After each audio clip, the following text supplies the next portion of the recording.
Welcome to the XFO Intelligence Podcast. We stand at the edge of a new era, an age powered by artificial intelligence. But, with this great power comes a profound risk, a challenge that threatens the very nature of human knowledge. Scholar Zheng Yongnian has issued a stark warning about two converging crises: a new form of knowledge colonization and a deeply concerning phenomenon he calls rengong qichan, and it translates to artificial ignorance, the slow atrophy of our own critical thinking skills in the face of AI's convenience. So the first crisis is external. The world's most powerful AI models, they've been fed a diet of, predominantly Western data, history, and values. So as we use these tools, they subtly export a single worldview. Right, they are marginalizing and even erasing entire libraries of human thought, from Confucian philosophy to indigenous ecological wisdom. Then the second crisis, it's internal. As we grow more reliant on AI to answer our questions, write our reports, and even generate our ideas, we risk losing the ability to think for ourselves. Yeah, the muscle of deep, analytical thought, it weakens from disuse. Emphatically, this is the dual threat: a homogenization of global knowledge and an erosion of our individual minds. And this is not some distant dystopian future. It's a dynamic that is unfolding right now. So what if we could design a new way to interact with AI? A method that doesn't just protect our cognitive abilities, but actively strengthens them. Well, this is the purpose of the Deep Augmented Thinking Framework, or DAT.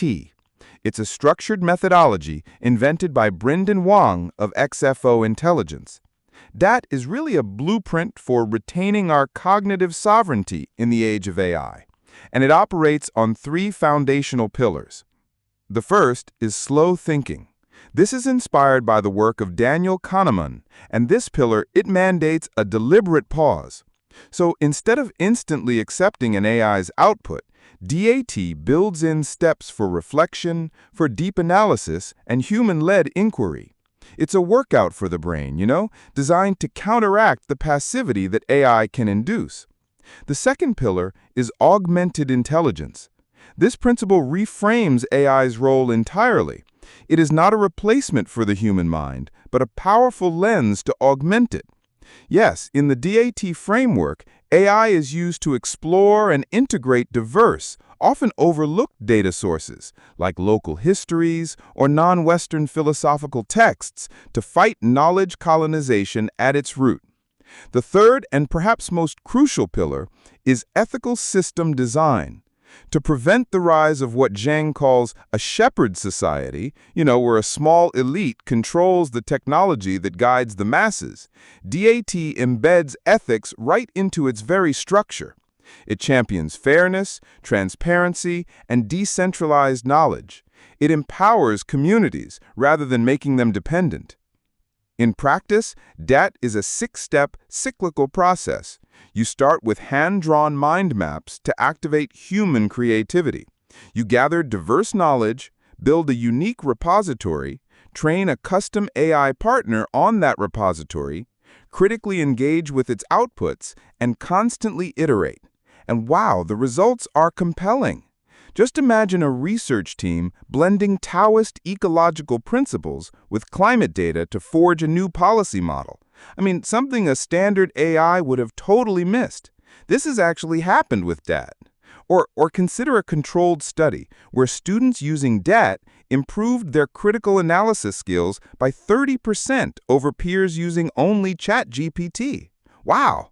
This framework is enabling rural communities to build their own AI for local agriculture.